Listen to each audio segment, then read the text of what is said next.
नमस्ते छात्रों। हिंदी सुलभ भारती कक्षा 5वीं दूसरी इकाई का तीसरा पाठ पढ़ने जा रहे हैं। नाम है भाई भाई का प्रेम। भाई भाई का नाता अनोखा होता है।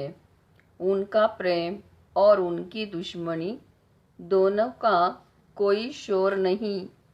बड़ा भाई तो हमेशा एक पिता की तरह अपने अनुज की देखभाल करता है और छोटा भाई भी उतना ही सम्मान बड़े भैया को देता है। उनके प्रेम, त्याग और समर्पण की भावना स्पष्ट नजर आती है। प्रस्तुत पाठ में ऐसे ही एक दूसरे से प्यार करने वाले दो भाइयों की कहानी है। दोनों एक दूसरे की चिंता करते हैं और चाहते हैं कि खुद से ज़्यादा हिस्सा दूसरे भाइयों को मिले। एक दूसरे की परेशानियां दोनों जानते हैं। यही तो उनका प्यार है। तो बच्चों, अब हम पाठ का प्रगट वाचन सुनेंगे। पढ़ो, समझो। पाठ तीसरा, भाई भाई का प्रेम। मनोहरपुर नामक एक सुंदर गांव था। गांव की मिट्टी बहुत उपजाऊ थी। अंततः गांव के अधिकांश लोग खेती किया करते थे। इसी मनोहरपुर में दो भाई रहते थे। दोनों किसान थे। उनके घर अलग अलग थे, पर दोनों में बड़ा प्रेम था। दोनों भाई हमेशा एक दूसरे की भलाई की बात सोचा करते थे। इस वर्ष पूरे गांव में फसल अच्छी हुई थी। कटाई हो चुकी थी।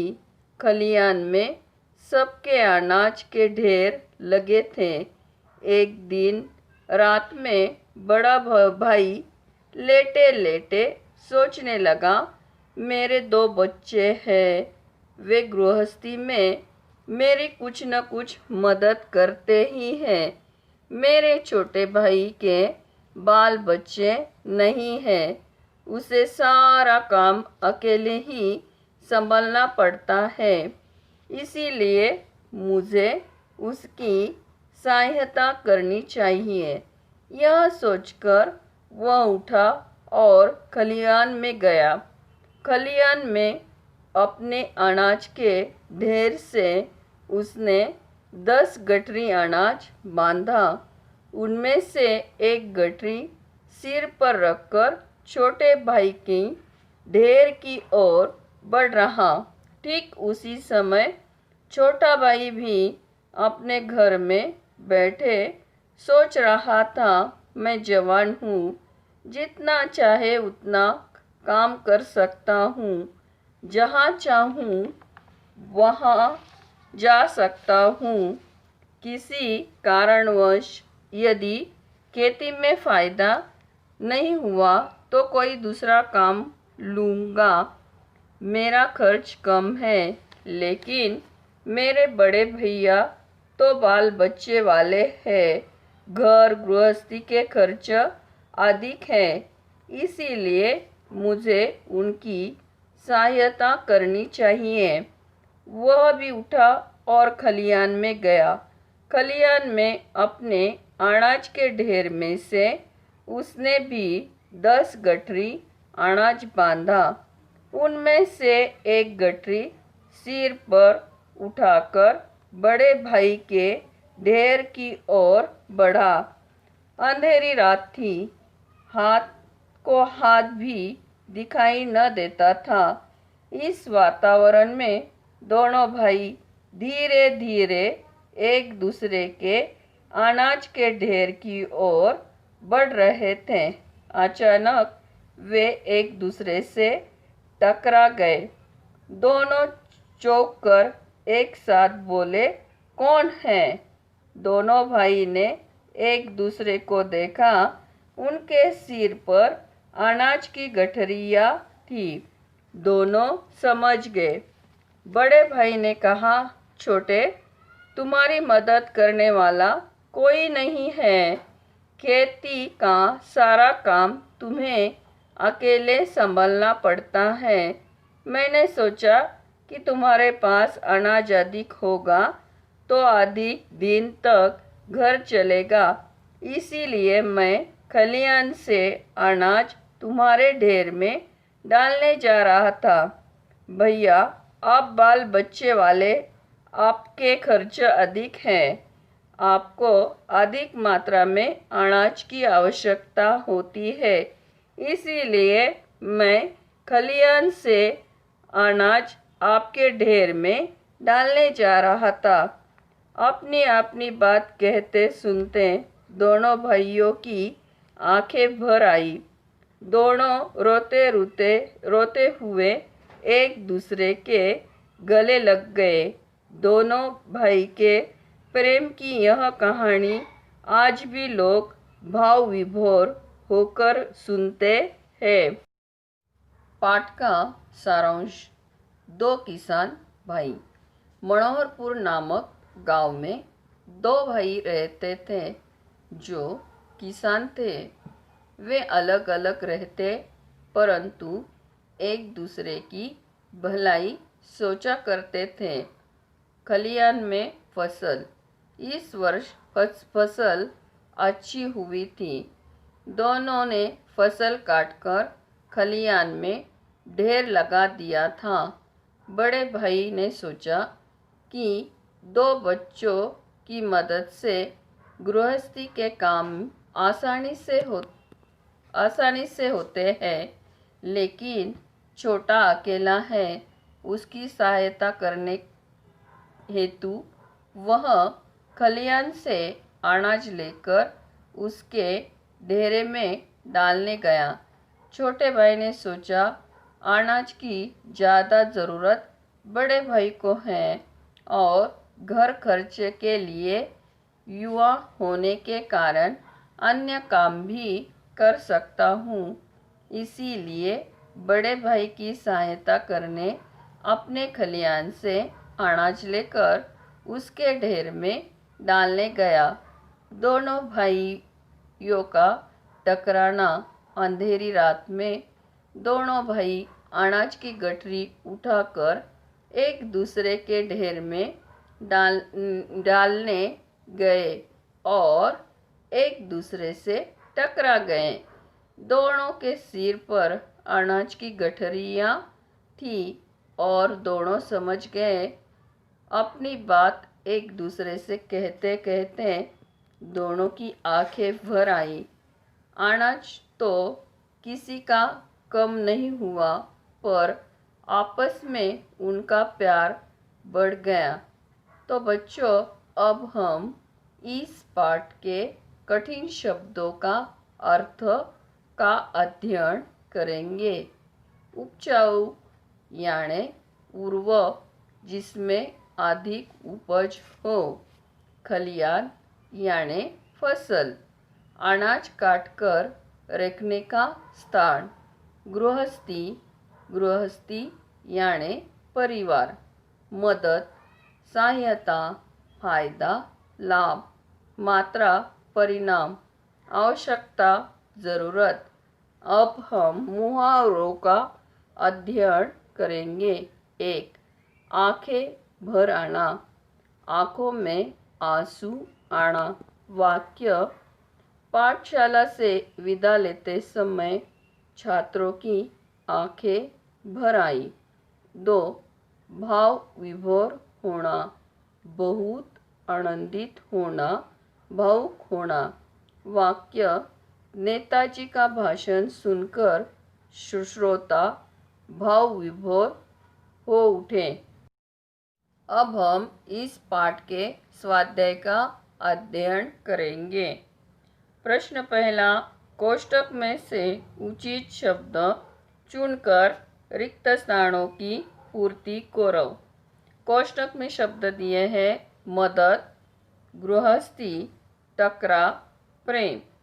एक, दोनों भाइयों में बड़ा डैश डैश था। उत्तर, दोनों भाइयों में बड़ा प्रेम था। दो, दोनों एक दूसरे की डैश डैश करना चाहते थे। उत्तर, दोनों एक दूसरे की मदद करना चाहते थे। तीन, बड़े भाई की डैश डैश का खर्च अधिक था। उत्तर, बड़े भाई की गृहस्थी का खर्च अधिक था। चार, अचानक दोनों भाई एक दूसरे से डैश डैश गए। उत्तर, दोनों भाई एक दूसरे से टकरा गए। प्रश्न दूसरा, सही विधान के सामने सही का और गलत विधान के सामने गलत का चिन्ह लगाओ। एक, दोनों भाई किसान थे। उत्तर, सही। बड़े भाई के 3 बच्चे थे। उत्तर, गलत। 3, दोनों भाई खलियान में सो गए थे। उत्तर, गलत। 4, दोनों भाई अलग अलग रहते थे। उत्तर, सही। 5, बड़ा भाई छोटे भाई के घर की ओर बढ़ा। उत्तर, गलत।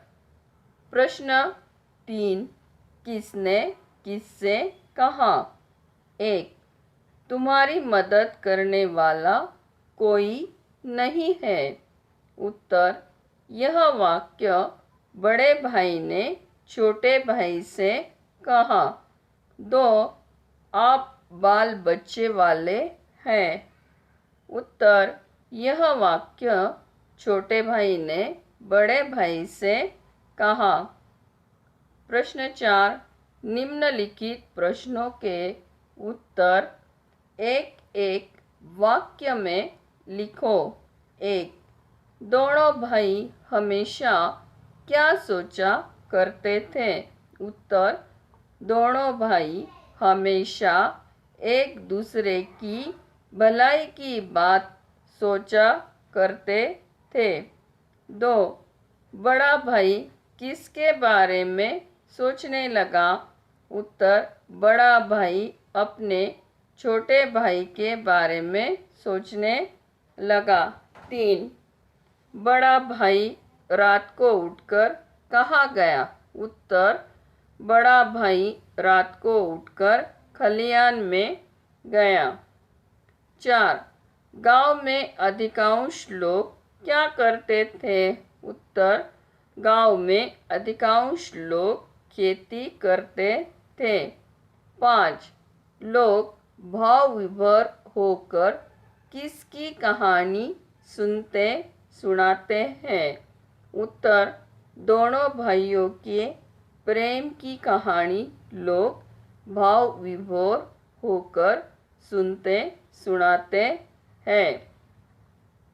प्रश्न 5, निम्नलिखित प्रश्नों के उत्तर 2-3 वाक्यों में लिखो। पाठ में दोनों भाइयों के बारे में क्या बताया गया है। उत्तर, दोनों भाई मनोहरपुर में रहते थे। दोनों किसान थे। दोनों के घर अलग अलग थे, पर दोनों में बड़ा प्रेम था। दोनों भाई हमेशा एक दूसरे की भलाई के बारे में सोचा करते थे। प्रश्न 2, छोटा भाई अपने घर में बैठा क्या सोचा रहा था।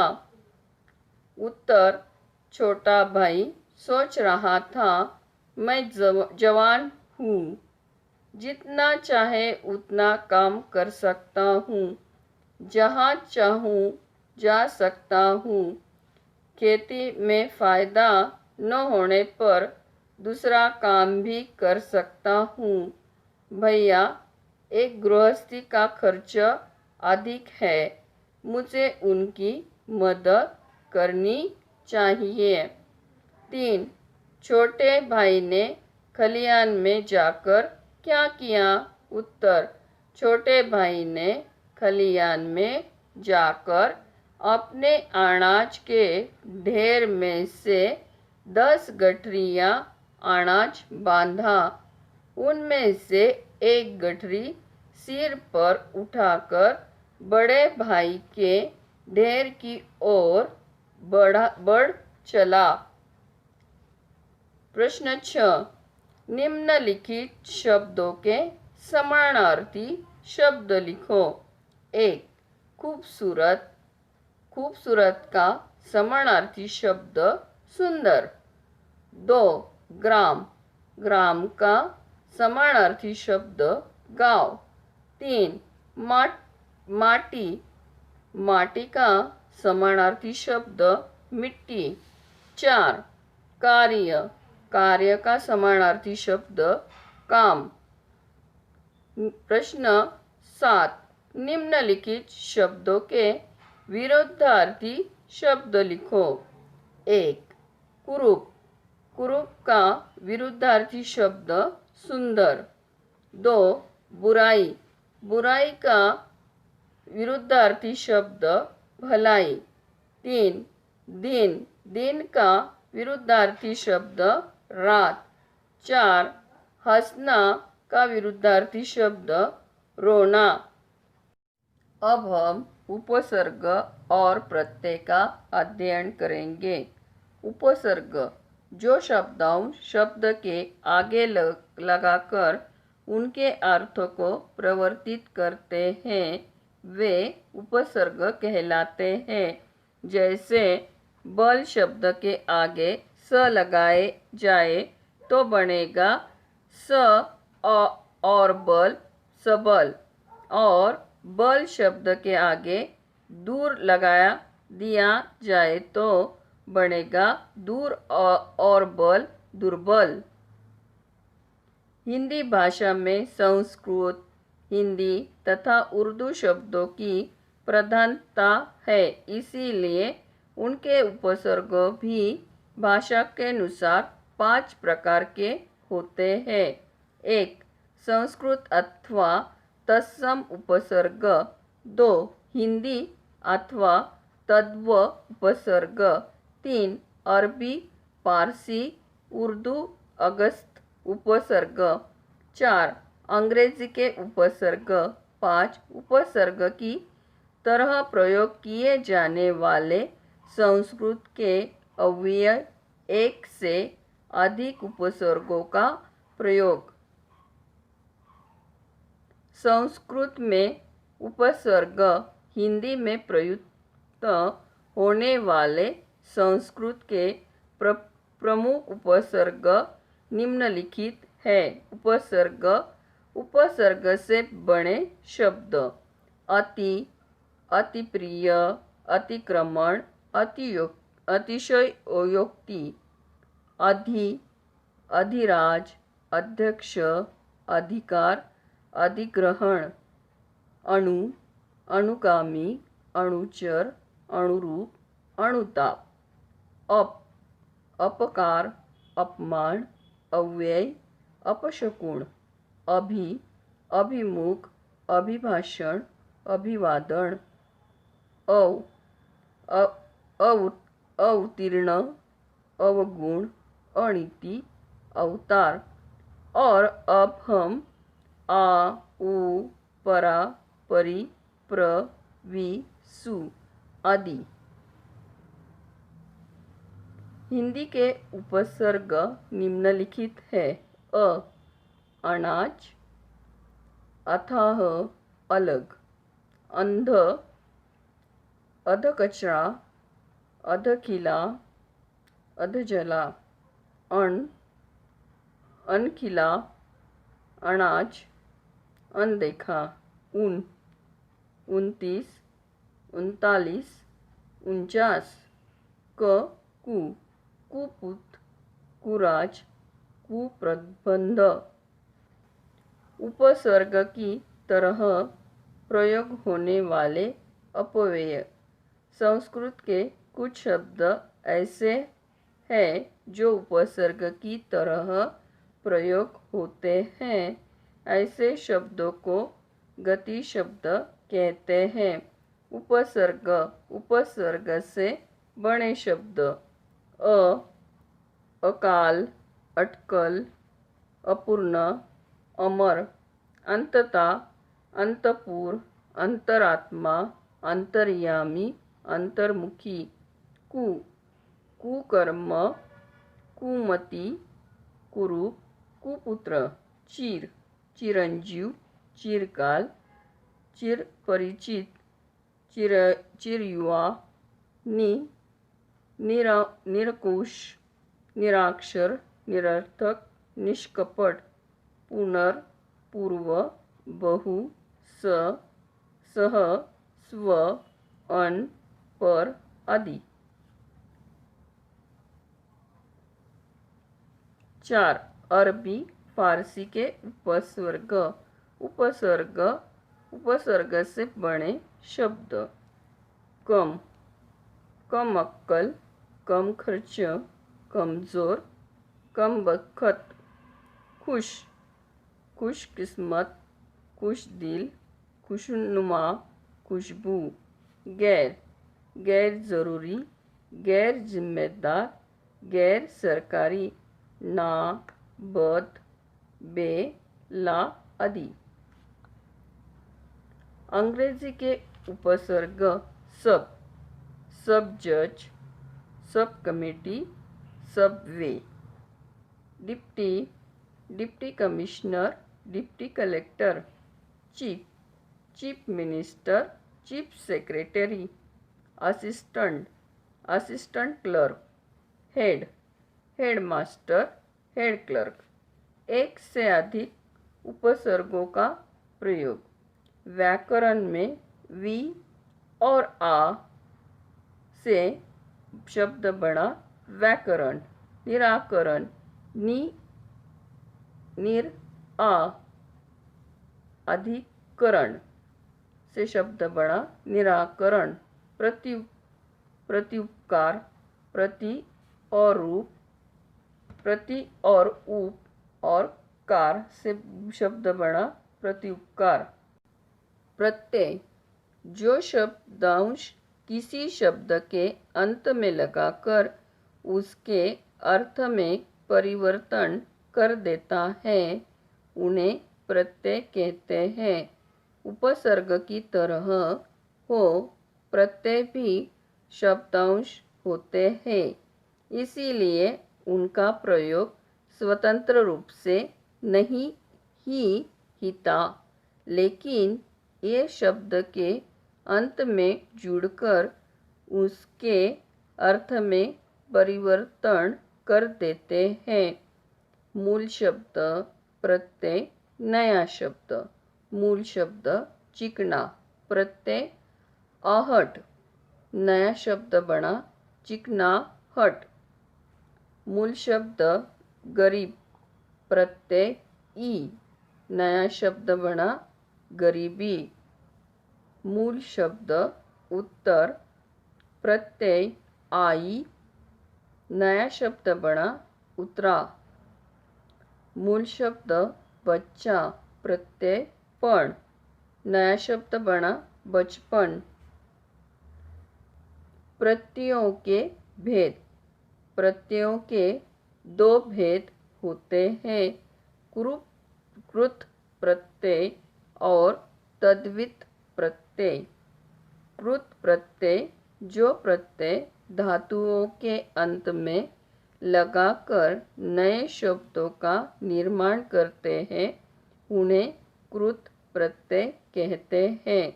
कृत प्रत्यय से बने शब्दों को कृदंत कहते हैं, जैसे चाल और अलग, अख, चालक, झगड़ और आलू, झगड़ालू, सुन और वाई, सुनवाई। तद्धित प्रत्यय। जो प्रत्यय संज्ञा के विशेष आदि के अंत में लगाकर नए शब्दों का निर्माण करते हैं उन्हें तद्धित प्रत्यय कहते हैं। जैसे किशोर संज्ञा, ई किशोरी भाववाचक संज्ञा, गुण विशेषण वान गुणवान भाववाचक संज्ञा। प्रत्ययों का वर्गीकरण। हिंदी में प्रत्ययों को निम्नलिखित 3 वर्गों में बांटा जाता है। संस्कृत के प्रत्यय, हिंदी के प्रत्यय 3, अरबी पारसी के प्रत्यय।